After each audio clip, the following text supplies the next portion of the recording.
Hey, what's up? I'm Guy. I'm John. This is our YouTube channel. Subscribe to this channel. Give this video a like. We appreciate it.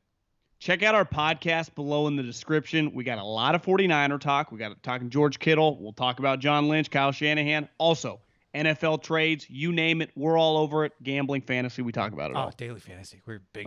Can't wait. Big DraftKings games next week. All right. We got some news, John. Speaking of news, John Lynch, 5-year contract extension through 2024.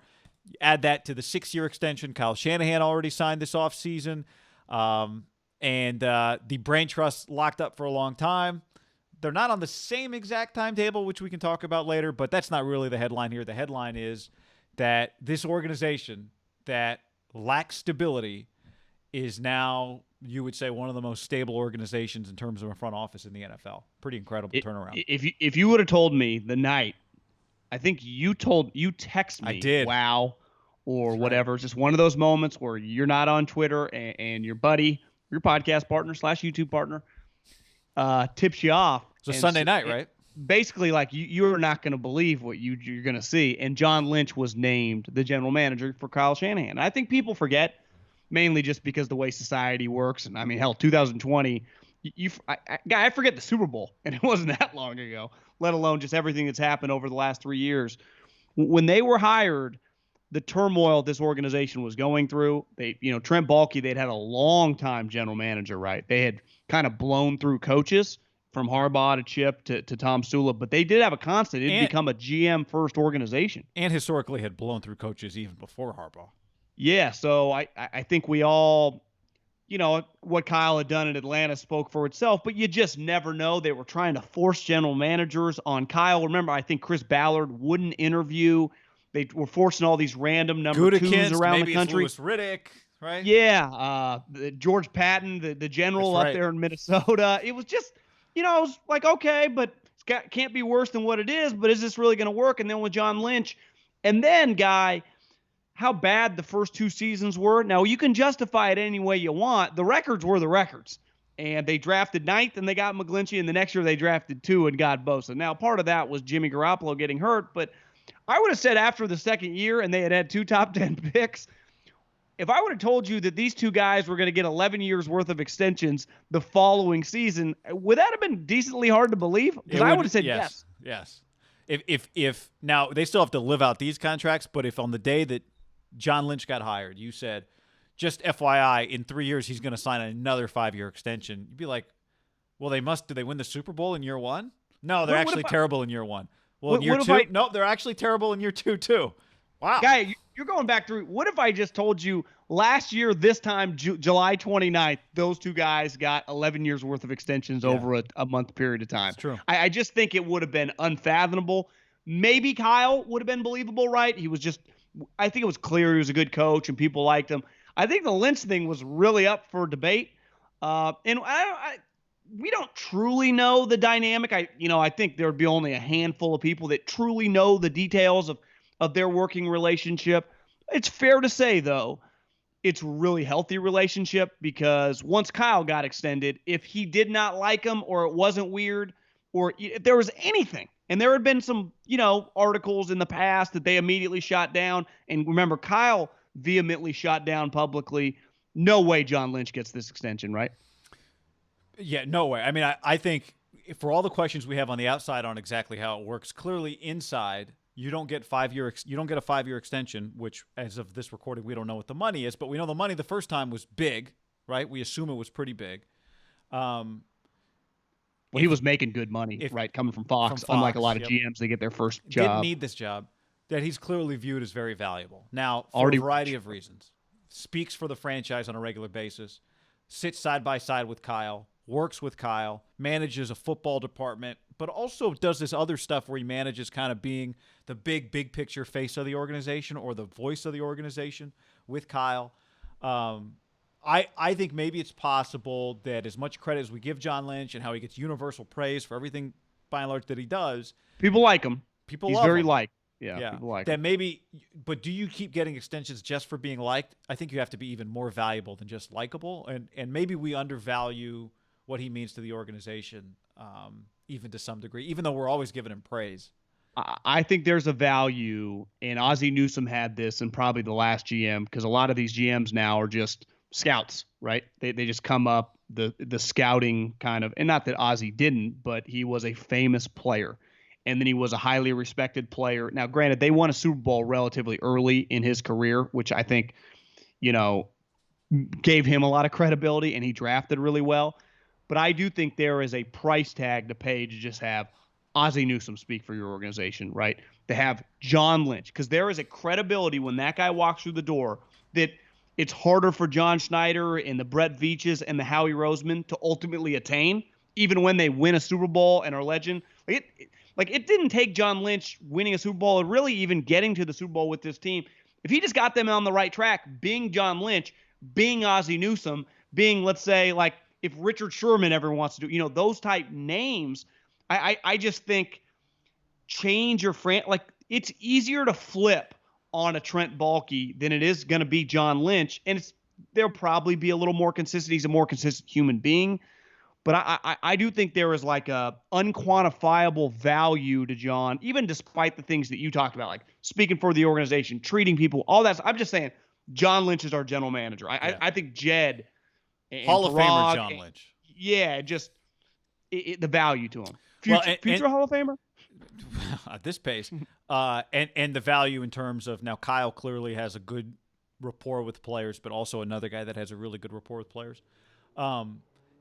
There is something to be said for what you have to pay somebody who doesn't need this job, right? Part of John Lynch when he left Fox was like, this is what he wanted to do. But he didn't have to take just any job. I think he saw something clearly in Kyle Shanahan that made him say, if I'm going to do this, this is the guy I should be aligned with. And I'm okay not being the guy that calls all the shots. I'm more interested in having a football coach that I think can win football games, and then I'm a part of something where what I have input on is really meaningful. But you might say there's probably somebody out there, right, as there is in any business, that watches someone successful and goes, I'm a better scout than John. I can sit up there and answer some questions for Kyle. What's the big deal? But if you're not John Lynch, then you don't get to command the money that John Lynch commands for being John Lynch. And it's an organization that had tried to go outside of the box with Jim Tomsula. Said, trust us, this one, you guys, people love him. Well, it turns out being loved doesn't make you a great football coach. I would say even when they hired Chip, even though he'd already been hired in the NFL, would you agree that was an outside-the-box hire just by NFL standards? Even though he'd been in the NFL, it wasn't quite what the Eagles did. Yeah, it was. I would say it was a little more desperation. They were in a pinch. They were in a weird spot. Put it this way, then. They took huge swings. Swinging them. They said, Tomsula, it's either going to be a home run or a strikeout. It was a strikeout. Chip was either going to be a home run or a strikeout. It was a 3-pitch, good morning, good afternoon, and good night, see you later. Adios, right? They took another big swing with John. Solid guy. That much they knew. Hall of Famer. Can he do this job? And this time they hit a home run. And they, Jed, they get credit for that because they had taken big swings and missed, and it had really bitten them the previous 2 years. And it cost them a lot of money to fail. Maybe that's the other lesson here, John. If it just made me think of this. Failing also costs a lot of money. In the NFL, it's really expensive. Failing with Chip Kelly cost a lot of money. Failing or succeeding, it's going to be expensive. So you might as well spend your money on success, and that's what they're doing. When I brought up Ozzie for John, the guy I forgot was John Elway, who was very, very tight with John Lynch, and remember kind of gave him his start, let him come to draft meetings, and kind of got his juices flowing.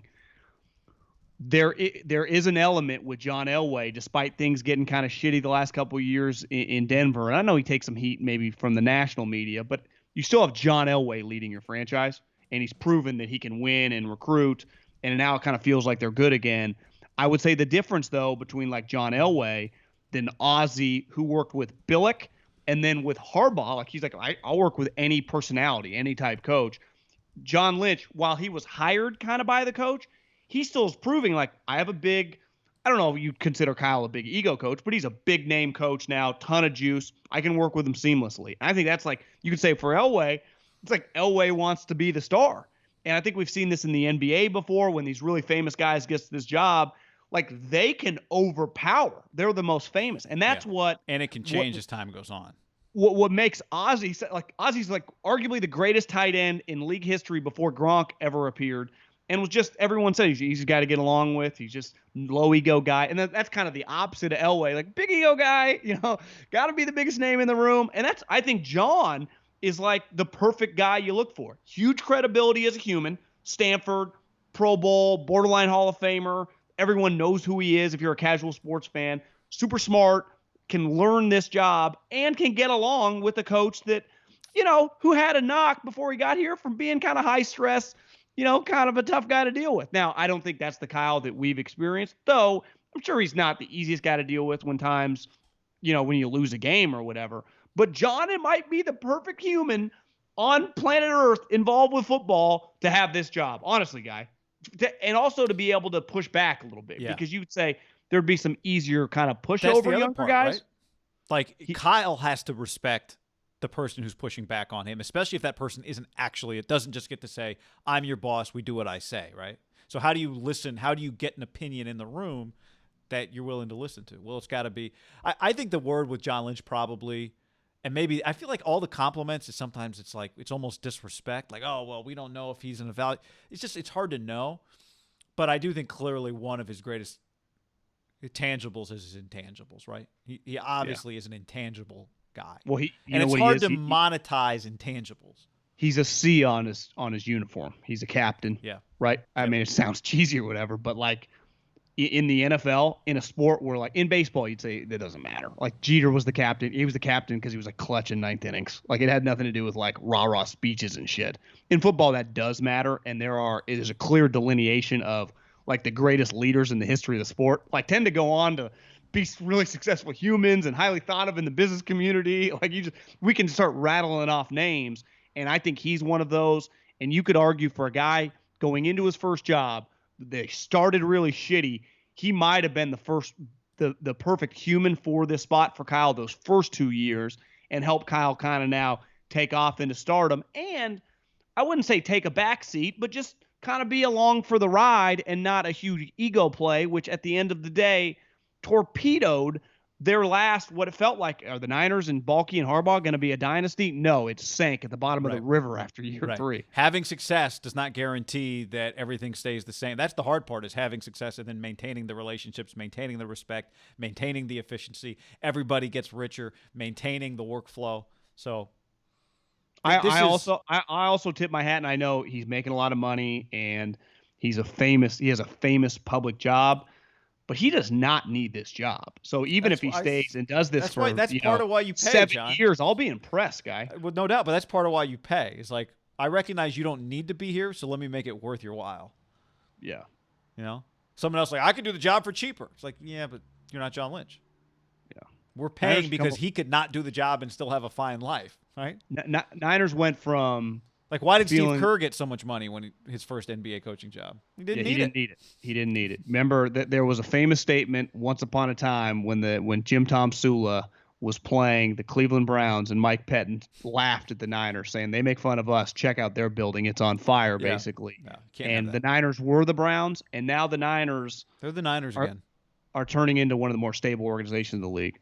Let us know what you think about this video. Comments below and like it. Plus... subscribe to the podcast and like the video.